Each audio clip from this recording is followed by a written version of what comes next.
한 유생이 있었는데 문자는 조금 알았지만 성품이 어리석어 항상 사람들에게 속임을 잘 당했다. 그의 처가에는 계집종 하나가 있었는데 얼굴이 잠옷 예뻤다. 유생은 그를 어떻게 해보려 했지만 말도 못 꺼냈다. 그리고 그럴 틈도 주어지지 않았다. 봄에서 여름으로 바뀌던 때 계집종은 밤을 틈타 유생의 집 후원에 뽕을 훔치러 들어갔다. 유생은 누가 왔는지 모르고 그저 뽕을 도둑질하는 사람을 잡아 욕을 보이기 위해 살금살금 다가갔다. 그런데 그는 자기가 마음에 두고 있던 그 계집종이 아닌가. 유생은 마음속으로 평생토록 하고자 했던 일을 오늘 밤에서야 이룰 수 있게 되었다면서 가벼운 발걸음으로 뒤를 밟아 다가갔다. 너는 어찌하여 뽕을 도둑질하느냐?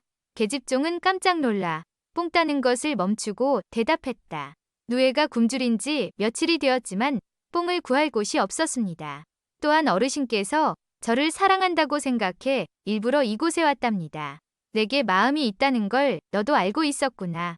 오늘 밤 아무도 없는 뽕밭에서 우리 둘이 만났으니 너는 내 말을 듣겠느냐? 이미 일이 이렇게 되었으니 뽕을 다 따면 마땅히 따르겠습니다. 유생은 도리어 계집종의 손이 느린 것을 안쓰럽게 생각해 뽕나무 가지를 잡아주며 바쁘게 손을 놀려 함께 광주리를 채워주었다. 드디어 일이 끝나고 유생이 계집종을 껴안아 밭 이랑에 눕히자 계집종이 말했다. 쇳내는 비록 천민이오나 풀밭에서 몸을 뒹군다면 옷에 풀물이 들 것입니다. 그러면 집안 사람들이 이상하게 생각하리니 장차 어찌하겠습니까?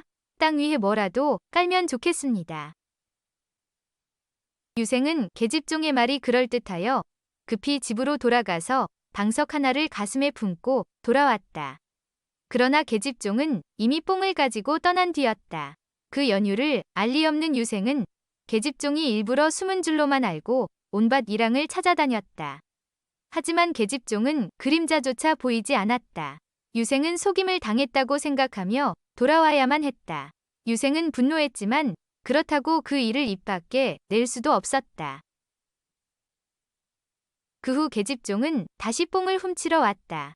유생은 전처럼 계집종을 잡은 다음 마음속으로 이번에는 절대 속지 않으리라 하고 생각했다. 유생이 계집종을 세게 붙잡자 계집종도 어찌할 수 없음을 알고 그를 따랐다. 막 다리를 들어올릴 즈음이었다. 계집종이 말을 꺼냈다. 해서는 안 되는 일이 있는데 어르신께서는 처남의 계집종이 상피하는 것을 아시는지요? 상피는 새 속에서 말하는 상피와 음이 비슷하기 때문에 그렇게 말한 것이었다. 유생이 놀라 뒤로 조금 물러서며 말했다. 그게 무슨 말이냐? 쇳내의 상전과 대개 아기씨는 온우이간 입죠. 그러니 어찌 상피가 아니겠습니까? 유생은 한참 동안 묵묵히 생각하다가 말했다. 그렇다면 해괴한 짓이로구나. 너는 이 일을 누설하지 말거라. 그러고는 이내 하던 짓을 멈추었다.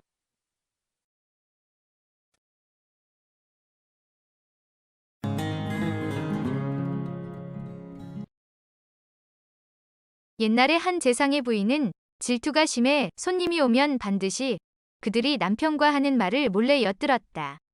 간혹 여색과 관련된 이야기가 나오면 부인은 반드시 마음속에 담아두었다가 재상이 술을 내오라고 하면 맛이 안 좋은 술인 박주로 대접하곤 했다. 재상의 친구가 그것을 알고 그 부인을 속여보고자 하여 재상의 집으로 갔다. 그러고는 사람들을 물리치고 속온 떼며 말했다. 부인은 그들이 여색과 관련된 이야기를 한다 의심하여 벽에 귀를 대고 엿들었다. 재상의 친구가 낮은 목소리로 말했다. 소문은 들었는가? 이번에 올라온 소장은 자네와 관계된 것이라더군. 재상이 놀라며 물었다. 어느 부서에서 무슨 일로 나를 평가한단 말인가? 친구는 더욱 낮은 소리로 말했다. 자네 부인이 몰래 계집종의 남편과 간통하였다 하여 장차 논쟁이 일어난다고 들었네마는. 그 소리를 들은 부인이 문을 밀치고 나와 울며 말했다. 아녀자가 되어 이런 오명을 얻게 되었으니 저는 차라리 자결하고자 하옵니다. 그러자 친구가 말했다. 부인께서는 그리하지 마옵소서. 상소가 아직 나오지 않았으니 어찌 중지시킬 방도가 없겠습니까? 부인은 이에 내실에 들어가 좋은 술과 안주를 성대하게 차려 들여보냈다. 그리고 다시 나와 그 자세한 사연을 들려달라고 부탁하였다. 그러자 친구는 웃으면서 재상을 가리켜 말했다.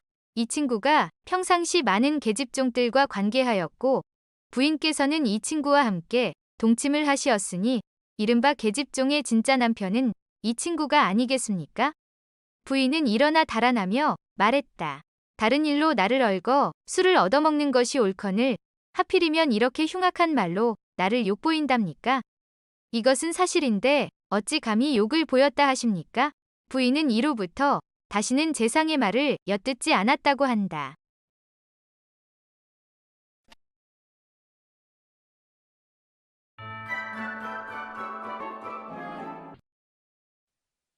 약국의 사람들이 술과 안주를 장만하여 남산에 놀러 갔다.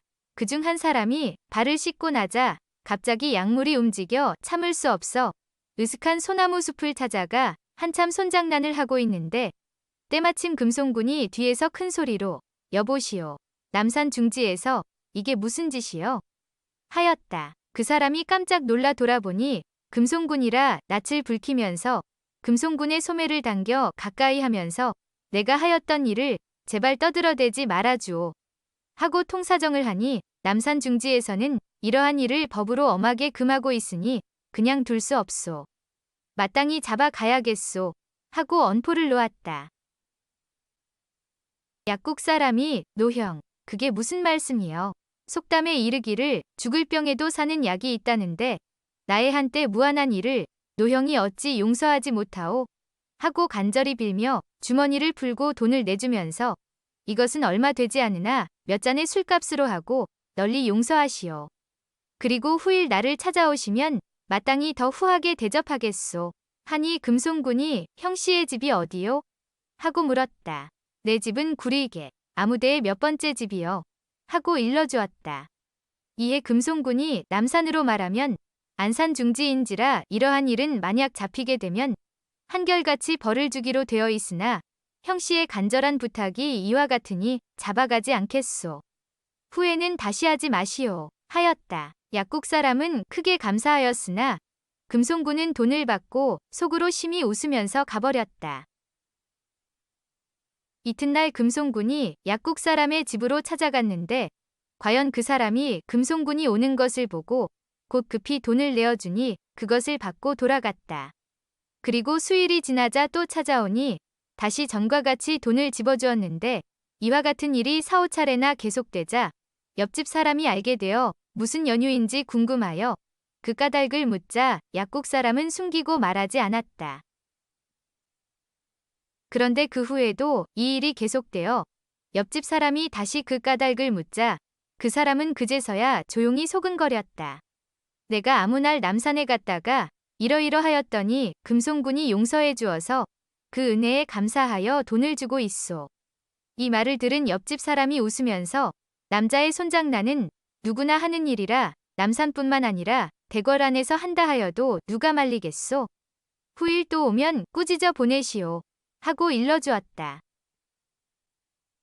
그 후에 금송군이 또 왔다. 그러자 약국 사람이 이번에는 나의 손장난이 당신과 무슨 상관이요? 하고 꾸짖었더니 금송군은 처음부터 그와 같이 말하였더라면 누가 찾아왔겠소? 하고는 뒤도 돌아보지 않고 재빨리 달아나 버렸더라 한다.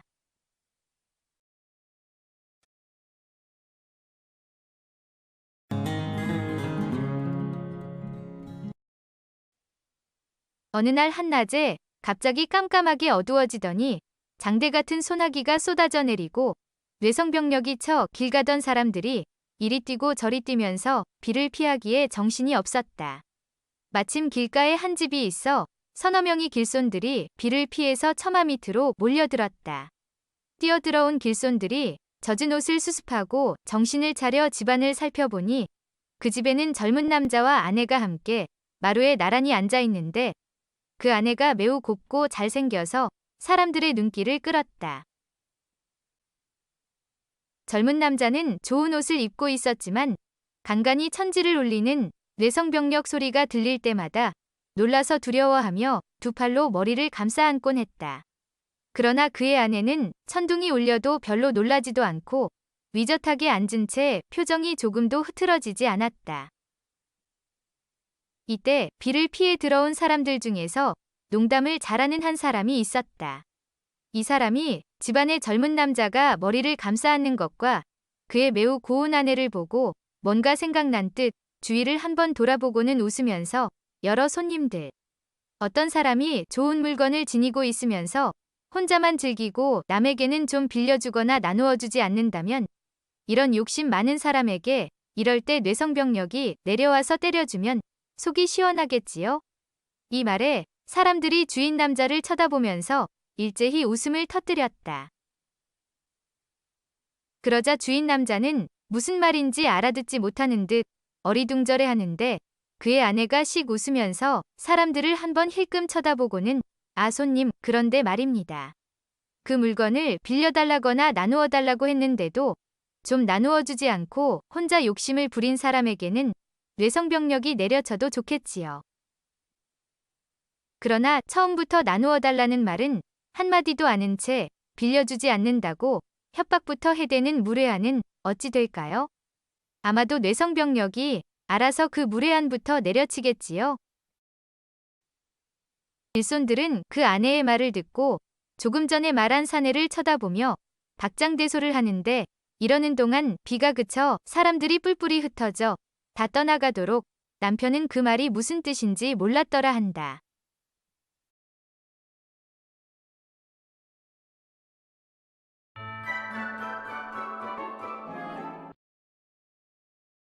조선 숙종부터 영조 때의 문신이었던 조태억의 부인 심씨는 매우 질투가 심해 묘령의 여인을 쳐다만 보아도 심하게 대들었기 때문에 감히 딴 여자를 가까이 하지 못했다. 사촌형인 조태구가 평안감사로 있을 때의 일이었다. 조태억은 승지로서 왕명을 받들어 평양감령에 갔다가 환영연회에서 한 기생의 자색에 매료되고 말았다. 조태구가 조태억의 내심을 알아차리고 기생의 천침을 받겠느냐고 넌지시 물으니 조태억은 머뭇거리며 말을 하지 못했다.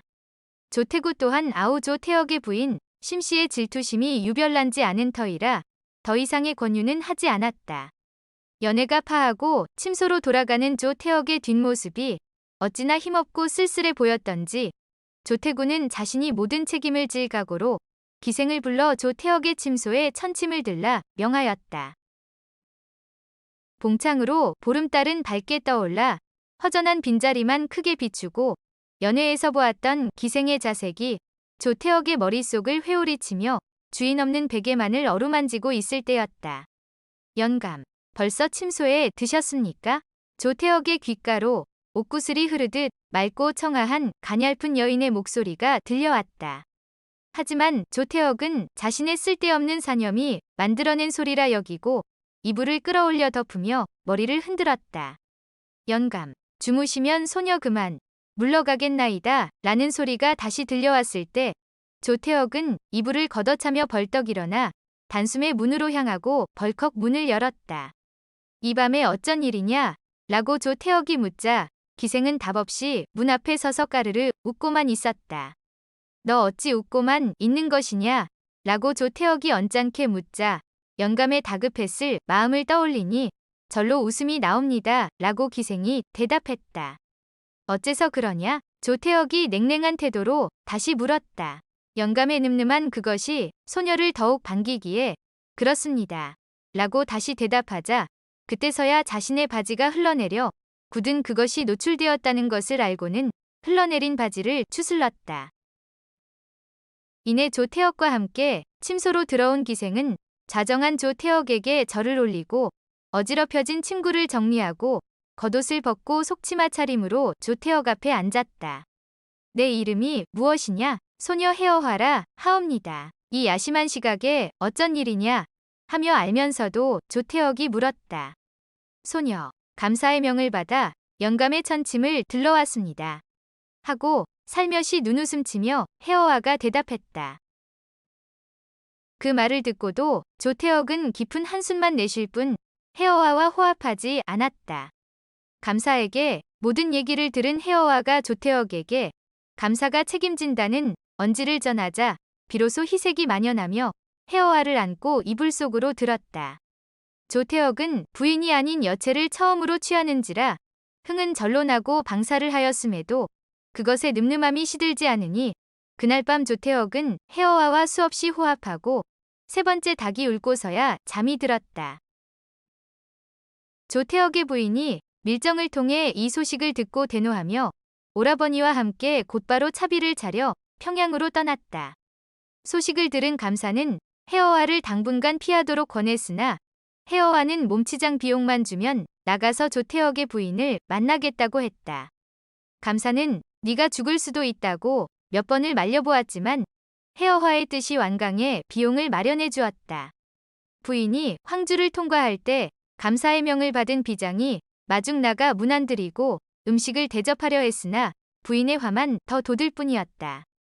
그런데 부인 일행이 제송원을 지나자 늦봄의 기운이 만연하여 심리의 장님은 녹수청산을 이루고 이름 모를 새들은 아름답게 울어대며 마치 그림 속 경치를 보는 것 같아 부인의 마음에는 조금의 변화가 일었다. 장님을 벗어나니 한 줄기 맑은 강이 성곽을 안고 흐르는 것이 보이는데 모래는 백옥처럼 희고 물은 거울처럼 맑았다. 부인이 넋을 잃고 경치에 취해 있는데 멀리서 한 여자가 천천히 말과 함께 왔다. 화려한 몸치장은 천상의 선녀와도 같았고 말에서 내려 다가오는 걸음걸이는 마치 구름 위를 걷듯 가벼이 나는 것과 같았다. 부인은 풍경과 어우러진 기이한 모습에 넋을 잃고 바라만 보았다. 기생혜어와 부인께 문안 올립니다. 하고 인사하자 부인이 그 기생임을 알아보고 가까이 오지 못하게 하고 자세히 혜어와를 살피니 살결은 희고 보드라워 보였으며 가늘고 긴 자태는 수양버들처럼 간들거렸고 자색은 천하일색이라 부인은 속으로 찬탄하며 혜어와의 나이를 물었다. 소녀 16입니다. 하고 혜어와가 대답했다. 너 같은 절색을 보고 가까이 하지 않는 사내가 있다면 그는 분명 졸부이다. 내 너를 죽이려고 여기까지 왔으나 지금 너를 보니 참으로 경국지색이구나. 설령 내가 남자라 하더라도 한번 너를 보면 당연히 사랑할 생각을 품겠는데 우리 영감인들 오죽했겠느냐. 내 지금 여기서 그냥 돌아가니 너는 가서 영감님을 잘 받들 거라. 하지만 우리 영감은 수총각 같으니 지나치게 유혹해 병나게 하면 그땐 내 너를 그냥 두지 않겠다. 하고 돌아서 일행들과 가버렸다. 얘기를 들은 감사가 사람을 보내 가명에서 며칠 쉬어갈 것을 청하였으나 조태혁의 부인은 듣지 않고 그냥 돌아갔다. 감사가 혜어와를 불러 도대체 어떤 재주로 호랑이 같은 부인의 화를 풀어지게 했느냐고 물으니 혜어와는 부인의 질투심을 연약한 제가 어찌 무마시키겠습니까? 오로지 곱게 꾸며 부인의 동정심만 바라고 죽을 각오로 가서 부인께 인사만 올렸습니다. 하고 대답했다. 이 말을 들은 감사는 더욱 기이하게 여길 수밖에 없었다.